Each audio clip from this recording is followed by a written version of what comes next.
Assalamualaikum warahmatullahi wabarakatuh. Halo teman-teman, jumpa lagi di channel ini. Dan gimana nih kabarnya? Oke, buat teman-teman yang nonton video ini, mudah-mudahan kabarnya masih dalam kondisi sehat walafiat. Dan jangan lupa dukung channel ini dengan cara like juga subscribe. Oke, di kesempatan kali ini saya akan ajak teman-teman untuk melihat sebuah video dengan judul. Oke, seperti apa videonya? Sebelum nanti kita berkomentar, kita akan lihat dulu. Sebenarnya, ini adalah kejatuhan ringgit ke paras terendah sejak 26 tahun yang lalu yang disebabkan antaranya oleh prestasi ekspor negara yang kurang menggalakkan. Mereka yang ditemui Malaysia Gazette meluahkan rasa marah, kesal dan terkilan dengan provokasi segelintir pihak. Kita boikot semua tu. Buat masa sekarang boikot lah. Boikot lah. Sebab itu berkaitan dengan isu agama kan. Sudah sekian lama kita masih ada warga negara yang tidak dapat menguasai bahasa kebangsaan. Begitulah guys, keadaan ekonomi Malaysia memang tidak baik-baik saja. Mata uang ringgit tetap terpuruk dan harga-harga kebutuhan pokok di Malaysia pun naik.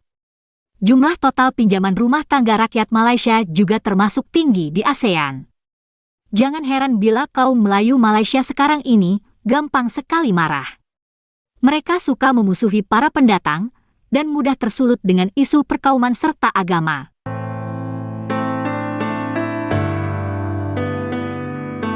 Di tengah situasi yang terpuruk seperti itu, para profesor Melayu Malaysia tampak berubah. Mereka tidak sesombong dan secongkak dulu. Ketika ekonomi Malaysia sedang naik, mereka merasa sok paling hebat. Mereka juga menganggap bisa mendikte Indonesia seenaknya, terutama dalam urusan bahasa. Dulu mereka memang memiliki banyak duit untuk melakukan propaganda untuk mengklaim bahasa Indonesia. Tapi kini, di tengah ekonomi Malaysia yang terpuruk, para profesor Malaysia pun tampak pening. Mereka semakin putus asa karena bahasa Indonesia telah menjadi bahasa resmi UNESCO. Lesunya propaganda Melayu itu terlihat pula daripada akun Awang Sarian di Facebook. Awang tak berani lagi gembar-gembor bahwa bahasa Melayu telah mendunia. Belakangan ini, ia lebih banyak mendorong pemartabatan bahasa Melayu di Malaysia sendiri. Dan ia pun jarang menyinggung Indonesia. Nah, berikut ini adalah video Awang yang diunggah di akun TikTok-nya beberapa hari lalu.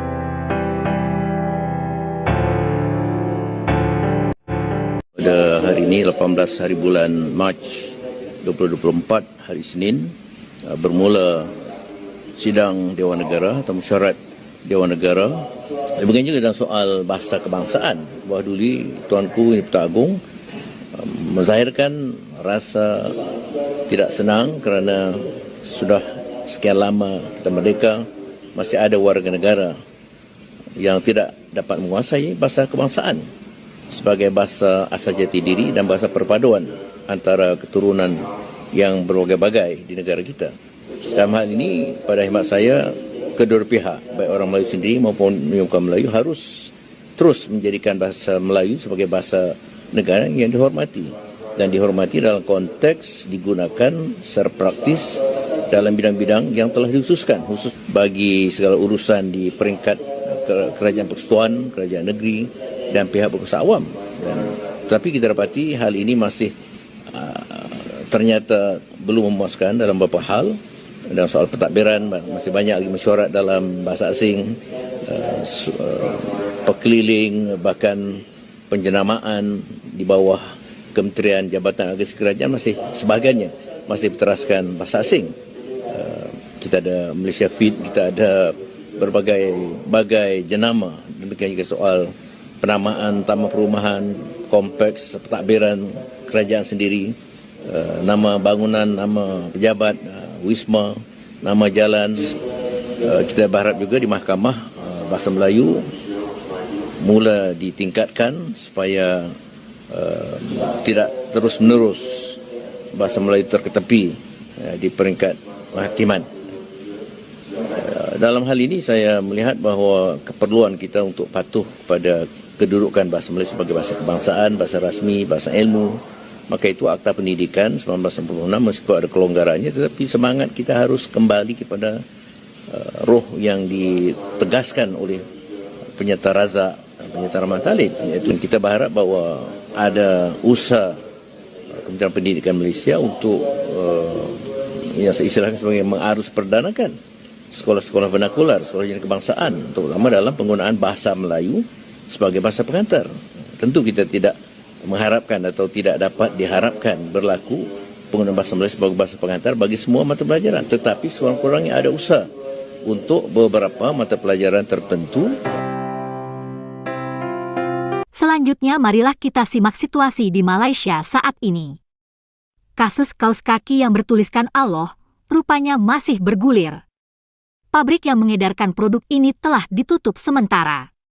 Tapi masyarakat Malaysia masih marah dan memboikot gerai Kakak Mart yang sempat mengedarkan produk kontroversial itu. Mereka yang ditemui Malaysia Gazette meluahkan rasa marah, kesal dan terkilan dengan provokasi segelintir pihak. Berbeza dengan sesetengah negara, umat Islam di Malaysia masih rasional untuk bertindak. Sebagai pengguna, mereka menggunakan kuasa mereka bagi membantah.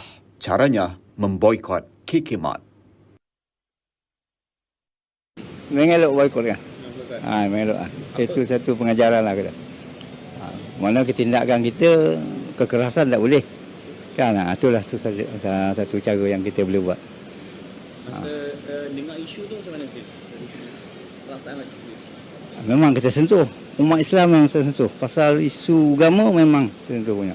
Tapi kita pemimpin ada kan? Kita tak boleh buat apa dah. Cara ni itulah dia. Kita boikot semua tu. Itu dia. Tapi kononnya kan dia orang ada minta maaf, permohonan maaf. Minta maaf, apa benda minta maaf bukan boleh selesai, tak boleh selesai minta maaf ni. Kita kena ajar dulu. Kan? Saya itulah yang minta ke dapat semua sekali umat Islam boikotkan semua sekali. Benda ni diorang tak titik beratkan daripada awal lagi. Dia tak check betul-betul kan. Sepatutnya dia kena daripada awal tu kena check betul-betul lah supaya tak sampai ke pada kita. Buat masa sekarang boikot lah. Boikot lah. Sebab itu berkaitan dengan isu agama kan. So benda tu patut dipandang serius lah sebab penting benda tu sebab agama. Kita akan boikot lah sebab kalimah Allah kan, kalimah suci. Itu sebab tak sepatutnya perkara tu berlaku lah. Tu je lah kot. Masa awal dengar isu ni, apa perasaan pada Rasa marah jugalah sebab isu kalimah yang paling suci kan. Dia permainkan macam tu. Lagi tu pula dengar cerita pasal isu DIY tu lagi baru pula. Saya tak tahulah. Yang tu pula hot isu lagi lah. Cuma KK Mart ni yang dah seminggu cerita dia. So jadi hot je lah cerita tu. Begitulah guys, masalah kaos kaki bertulisan Allah. Selanjutnya kita akan simak pembahasan mengenai jatuhnya ringgit yang diunggah oleh YouTuber Malaysia baru-baru ini. Sebenarnya, ini adalah kejatuhan ringgit ke paras terendah sejak 26 tahun yang lalu. Mata wang Malaysia ringgit telah mengalami kemerosotan lebih 4% untuk tahun ini sahaja yang disebabkan antaranya oleh prestasi ekspor negara yang kurang menggalakkan dan kenaikan kadar faedah oleh pihak Rizab Persekutuan Amerika Syarikat. Pada 20 Februari 2024, ringgit jatuh kepada nilai 4.7988 berbanding $1 Amerika Syarikat, hanya 2% lagi untuk menyamai nilai terendah yang pernah dilihat, iaitu 4.885 per US dollar sewaktu di puncak krisis kewangan Asia pada Januari 1998. Ketika itu, krisis kewangan melanda seluruh Asia dan ringgit menyusut sehingga 85% disebabkan aliran keluar secara besar-besaran dana asing. Sepanjang tahun 2023, ringgit telah mengalami penurunan dan mencatat prestasi tidak menentu, menjadikannya antara mata wang terburuk di Asia, hanya diatasi oleh Yen Jepun. Berbanding dolar Singapura pula, ringgit menyusut lagi sebanyak 2% untuk tahun 2024 dengan RM3.57 berbanding $1 Singapura setelah mengalami penurunan sebelumnya sebanyak 6% pada tahun 2023. Pakar ekonomi melihat situasi ini adalah tidak baik untuk Malaysia yang merupakan negara perdagangan dan secara automatik ia akan menyebabkan harga barangan import untuk pengguna di Malaysia menjadi lebih mahal. Mata wang Filipina Peso, Vietnam Dong, Indonesia Rupiah, Thailand Baht menunjukkan kejatuhan berbanding US dollar Akan tetapi antara kesemua mata wang di Asia, ringgit mencatatkan penurunan terbesar dan hanya diatasi oleh yen Jepun. Hanya dolar Singapura yang menjadi satu-satunya mata wang ASEAN yang tidak mengalami trend penyusutan yang dilihat konsisten sejak pertama kali kadar faedah di Amerika Syarikat dinaikkan pada Mac 2022. Mata wang Vietnam Dong adalah lebih bergantung kepada ekonomi China berbanding Malaysia kerana 16% daripada keseluruhan ekspor Vietnam adalah ke negara China berbanding Malaysia ke China adalah 13%. Tetapi, kenapa ringgit lebih menyusut nilainya? Salah satu aspek yang perlu diakui mengenai kelemahan ringgit ialah kerana Malaysia semakin hilang daya saing jika dibandingkan dengan negara-negara lain di Asia Tenggara. Kita pernah lihat prestasi baik ringgit paling ketara iaitu semasa bangkit selepas krisis kewangan Asia 1997-1998 sehingga dapat mengatasi Korean Won dan Thai Baht. Tetapi kini, dua negara tersebut semakin ke hadapan dalam merancakkan ekonomi. Ekonomi negara hanya dianggap tidak bermasalah untuk sebahagian golongan seperti anggota jemaah menteri dan hartawan. Selainnya, kebanyakan kita dapat merasai situasi ekonomi yang semakin menekan. Dengan realitinya, rakyat sedang berhempas pulas mencari pendapatan, sementara negara kehilangan kepercayaan pelabur akibat pelbagai percaturan politik yang tidak habis, ditambah pula dengan kes 1MDB. Kali terakhir Malaysia mendapat lebihan fiskal iaitu jumlah pendapatan lebih tinggi daripada jumlah perbelanjaan adalah pada tahun 1993 sehingga 1997 iaitu antara 0.2% sehingga 2.4% daripada jumlah KDNK tahunan. Pendapatan hasil pelaburan yang menyumbang kepada KDNK telah turun dari 43% kepada 19% sejak tahun 1997. Kesan kejatuhan ringgit. Sebagai sebuah negara perdagangan, kemerosotan ringgit dilihat secara langsung turut memberikan tekanan terhadap sektor import dan ekspor negara. Ringgit yang lemah bermakna kos untuk mengimport barangan keperluan pengguna, perjalanan, ubat-ubatan, makanan dan lain-lain akan naik. Tahap keyakinan pelabur asing yang mempengaruhi aliran keluar masuk wang negara semakin goyah. Pembeli domestik sangat terkesan dengan kenaikan harga kerana harga import bahan mentah yang tinggi. Pembekal barangan import sesekali tidak akan menanggung kerugian kesan dari kejatuhan nilai ringgit tetapi akan memindahkan beban tersebut kepada pengguna dan seterusnya inflasi akan berlaku. Golongan B40 lebih terkesan kepada kejatuhan nilai ringgit disebabkan oleh peruntukan perbelanjaan yang lebih besar untuk makanan dan minuman iaitu sebanyak 35.4% daripada jumlah perbelanjaan bulanan. Negara Malaysia mengimport 60% keperluan produk makanan termasuk benih tumbuhan dengan nilai amat besar iaitu kira-kira RM70 bilion setahun. Selain itu, kejatuhan nilai ringgit juga adalah kerugian besar untuk negara kerana ramai pekerja terlatih dan berkemahiran tinggi akan meninggalkan negara seperti memilih untuk bekerja di Singapura. Pergerakan nilai ringgit sama ada naik atau turun mempunyai kesannya tersendiri. Jika nilai mata wang rendah, ia akan membuka peluang untuk produk Malaysia untuk bersaing di dalam pasaran ekspor. Contohnya, barangan hasil kilang Malaysia menjadi lebih murah dan kompetitif bagi pembeli antarabangsa berbanding negara yang lebih tinggi nilai mata wangnya. Para pengilang adalah penyumbang sehingga 2/3 jumlah ekspor kasar negara dan ini akan turut menjana pendapatan negara. Satu lagi manfaat ialah pengguna domestik akan cenderung memilih barangan tempatan berbanding barangan import yang lebih mahal. Akan tetapi, sekiranya stok barangan keluaran tempatan tidak mencukupi, maka inflasi disebabkan permintaan akan berlaku. Pelancong asing juga mendapat kelebihan yang banyak disebabkan ringgit yang menurun. Contohnya, pelancong dari Amerika Syarikat mendapat 4.7 kali ganda hasil tukaran wang mereka semasa berada di Malaysia.